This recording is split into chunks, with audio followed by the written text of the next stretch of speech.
असद साहब, क्या हम देख रहे हैं कि आगे आने वाले दिनों में बुज़दार साहब एक नया नवाज शरीफ बनने जा रहे हैं? बड़ा अहम सवाल पूछा आपने, वेरी वो कहते हैं ना जूसी एंड क्रिस्पी क्वेश्चन कि अब वो जवाब वो ये दे रहे हैं कि जब उनसे सवाल पूछा कि आप बुज़दार साहब की परफॉर्मेंस के हवाले से, अब जस्टिफिकेशन सुने उन्होंने कहा जनाब कि क्योंकि यहाँ बुज़दार साहब से पहले नवाज शरीफ साहब जब आए थे तो वो नवाज शरीफ साहब भी मीडिया को फेस नहीं कर सकते थे, क्वेश्चंस नहीं ले सकते थे।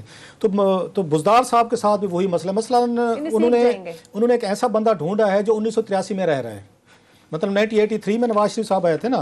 जरा जहन देखें, वो कहते हैं ना एक मूवी नहीं है, आप आमिर साहब ज्यादा देखते हैं, बैक टू द फ्यूचर के back to the past, back to the future मतलब लोग बैक टू द फ्यूचर एक अजीब सी टर्म है, आम आदमी को जरा जहन इसमें लड़ाना पड़ेगा। बैक टू द पास्ट होता है तो ये बैक टू द पास्ट होता है, तो ये मूवी का नाम है बैक टू द फ्यूचर।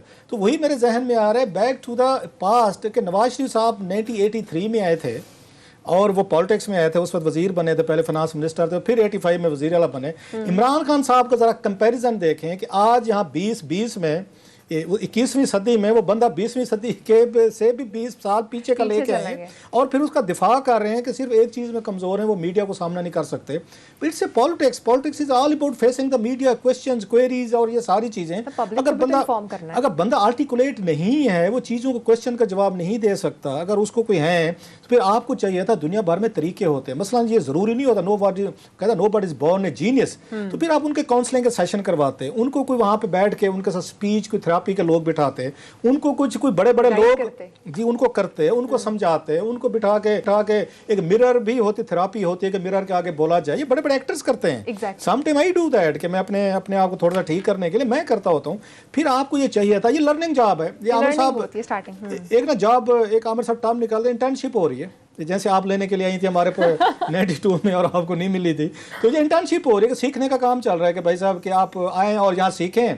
वो कहते हैं लर्निंग एट जॉब, ये जॉब पे हम सीख रहे हैं, जॉब पे नौकरियाँ हो रही हैं। खान साहब खुद भी कहते हैं कि जनाब कि मैं भी आया हूँ, नया आया हूँ और मुझे नहीं पता था, मैं भी सीख रहा हूँ। सो ये पाकिस्तान जो है ना, ये सीखने के लिए बना है। 72 साल बाद भी अभी हम सीख रहे हैं। अच्छा, खान साहब भी सीख रहे हैं, खान साहब के वजीर भी सीख रहे हैं। 22 साल की जद्दोजहद वो कहाँ गई फिर? वही आज उन्होंने बता दिया ना, अपना भी बता चुके हैं कि 22 साल मैंने बैठ के सीखता रहा हूँ और सीखने के बाद वो कहते हैं कि मुझे कुछ पता नहीं। खैर ये उनकी समझदारी भी है, अगर वो मानते हैं कि मुझे कुछ पता नहीं, लेकिन Pakistan can't afford it. Opposition में थे तो खान साहब कहते थे कि मेरे पास हर मसले का हल मौजूद है, मेरे पास ये दुनिया भर के ज़हीन लोग हैं, हर चीज़ पे उनके पास कमेटी है, एक एक बंदा चुन के वो सेल करते थे कि इससे बेहतर बंदा ही कोई नहीं है, एक लफ्ज़ उन्होंने सीखा है। अब ट्रंप साहब को देखें ना, अब कभी कभी इनके लफ्ज़ों के इंतखाबात को देखें, बड़े मिलते हैं बाज़ दफ़ा। आप उनके प्रेसिडेंट, उनके ट्रंप को देखें और हमारे प्राइम मिनिस्टर साहब को देखें, ये हर बात पे खान साहब के बड़े ज़बरदस्त आदमी, वो कहते हैं he is a fantastic, he is a wonderful, he is a ज़बरदस्त। ये दो चार चीज़ें होती हैं ना, आप उसमें एडजेक्टिव लगाते हैं बंदे को उठाने के लिए। सो ये चीज़ें जब आप उस पर कहते हैं बंदा बड़ा ज़बरदस्त है, वो कहते हैं उन पर करप्शन का कोई केस नहीं, बकौल उनके नायब की 2-4 पेशा भुगे चुके हैं। और कोई अगर शहबाज शरीफ दौर का होता, नवाज शरीफ साहब का होता, पीपल्स पार्टी का होता, तो खान साहब कहते हैं फ़ौरन बंदे को टांग दें, नहीं टांगा तो इसका मतलब है चेयरमैन, नायब या वगैरह वगैरह मिले हुए हैं। इनका कोई बंदा आ जाए तो वो कहते हैं जनाब कि नहीं ये करप्ट नहीं है। अब सवाल वो पैदा होते हैं जो आपने शुरू में किया, आपने क्या वो एक नया नवाज शरीफ बनेंगे? अगर आपने इमरान खान साहब ये कह रहे हैं कि 1983 का बुज़दार साहब जो है ना, ये 1983 के नवाज शरीफ हैं, तो फिर नवाज शरीफ साहब ने जिस तरह ग्रेजुअली अपने आप को राइज किया है माशाल्लाह, मनी लॉन्ड्रिंग हुई, फिर उसके बाद उन्होंने कंपनियां बनाई, सारे असासे बने, दुनिया के 5 बड़े आज़मों में जदादें निकली। अच्छा, नवाज शरीफ साहब शायद हो सकता है लेट उन्होंने शुरू किया हो, बुज़दार साहब पे तो अभी इस पे बातें आना शुरू हो गई हैं बहुत सारी, कि 2 सालों में कि बदले डेरा गाजी खान की बातें आ रही हैं, बाकी उसमें चीज़ें आ रही हैं। सो इमरान खान साहब का ये डिफेंड करना, और साथ में लास्ट फिर आमिर साहब से इस पे लें, ये कहना कि मेरी कैबिनेट का कोई वजीर करप्शन पे कोई नहीं है। जनाब, ये आजम सवाती पे कल मैं ले आऊँ जो GIT रिपोर्टें पेश हुई थी सुप्रीम कोर्ट ऑफ पाकिस्तान में, जिनको डर के मारे आपने उस वक्त इनको इस्तीफा दिलवा दिया था कि इन पे आर्टिकल 62-63 लग रहे, 4 GIT की रिपोर्टें, मेरा ख्याल कल मैं ले आऊँ आमिर साहब, और कल वो भी ले आए तो वो बाकियों की कसर जो है ना, वो GIDC केस का हम मजीद फॉलो अप करेंगे कि वो क्यों आगे इम्प्लीमेंट नहीं हो रहा, तो बाकी वज़रा की भी कुछ नई फाइलें हैं वो पेश करने वाले हैं आने वाले दिनों में। अच्छा, इसमें मज़े की चीज़ एक और है, एक बड़ी इंटरेस्टिंग चीज़ एक और है इसमें, कि ये जो फिर स्कैंडल आए हैं, ये सारा चीनी का स्कैंडल आया, ये चीनी की कीमत ये 52 से 105 पहुंच गई है। गंदम की कीमत आपकी जो है वो इस वक्त आपकी 2500 और 2600 पर मेरा ख्याल बता रहे मार्केट में पहुंच गई है। बिजली का आपने खुद किए हैं, और जहां पे भी इंक्वायरी आपने करवाई है खान साहब ने, आपके वजीरों के नाम आए हैं। अब्दुल रज़ाक दाऊद का नाम किस इंक्वायरी रिपोर्ट में नहीं है? ये नदीम बाबर साहब का नाम किस रिपोर्ट में नहीं है? खुसरो साहब जो हैं उनके नाम किस में चीज नहीं है? आपके बड़ी पार्टनर्स जो हैं, बाकी दीगर लोग हैं, सबके नाम आ रहे हैं। दाद देते इमरान खान साहब को, हमारे यहाँ उसमें सराकी में कहते हैं लास्ट में करके आमिर साहब फ्लोर आपको देता हूँ, फिर हमारे आपसे कोई पूछेंगे। वो कहते हैं जो बंदा मुंह पे मुकर जाए और दरिया के पार जाके गालियां देना, आप उसका कुछ नहीं कर सकते। लेकिन आमिर साहब, आपको क्या लग रहा है, वो तो सिर्फ एक मीडिया टॉक के हवाले से रन कर रहे थे ना इमरान खान साहब? मैं बड़ी लंबी कहते से बात करते रहेंगे, मैं सिर्फ एक मुख्तर करूँगा कि उन्होंने ये जो बुज़दार साहब का कंपैरिजन किया ना इमरान खान का और नवाज शरीफ साहब से, मुझे ये नहीं पता कि वो जो है नवाज शरीफ साहब को क्रेडिट दे रहे थे या उनकी बेइज्जती कर रहे थे। ये मुझे समझ क्लियर नहीं हुआ, क्योंकि बहरहाल अगर उनसे कंपेयर कर रहे हैं तो नवाज शरीफ साहब का ठीक है, जो भी मुकदमात हैं, वो 3 टाइम प्राइम मिनिस्टर बने हैं। तो ये कह रहे हैं कि क्या बुज़दार साहब इस मुल्क के 3 दफ़ा वज़ीर आज़म बनेंगे, तो उनकी ट्रैजेक्टरी वैसी ही चलेगी।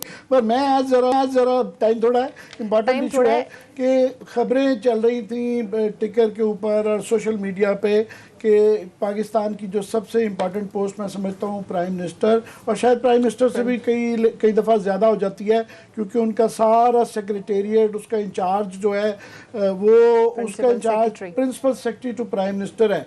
तो ये सोशल मीडिया पे ये चल रही थी कि जनाब शायद इम्कान है कि इनका काजिम नियाज साहब का जो कि चीफ सेक्रेटरी केपी हैं उनको लगा दिया जाए।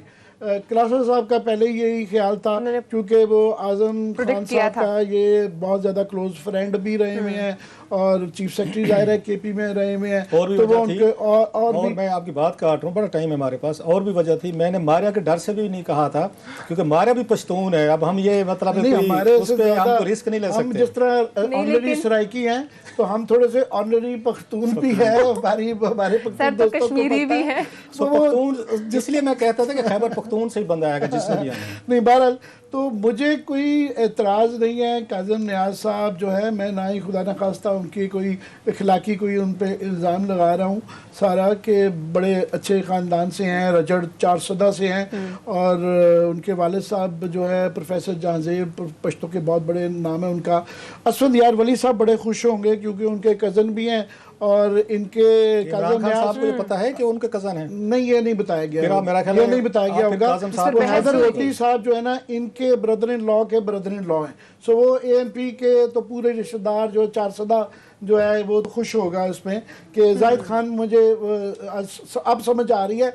तो वो मुझसे कोई पूछ रहा था कि पूछ रहे हैं कि इसको क्या तकलीफ है, तो अब मुझे समझ आ रही है। नहीं, मुझे उनके उस पर नहीं एतराज़ है। मुझे साहब ने आपको मैसेज करके पूछा? मुझे नहीं आया, मुझे किसी ने कहा कि वो पूछ रहे थे कि ये आमिर मतीन को क्या तकलीफ है काजिम नियाज़ साहब की। मुझे काजिम नियाज़ साहब से ज़ाती तौर पर नहीं कहना था, मैंने अप्लाई किया हुआ है प्रिंसिपल सेक्रेटरी की पोस्ट। मुझे सिर्फ तकलीफ ये है कि पाकिस्तान में पहले ये 6 साल से हो रहा है, फवाद हसन फवाद से और आज़म खान से भी कि जब आप बहुत ज़्यादा जूनियर अफसर को लगाते हैं तो यहाँ पे प्रॉब्लम, निज़ाम ख़राब हो जाता है।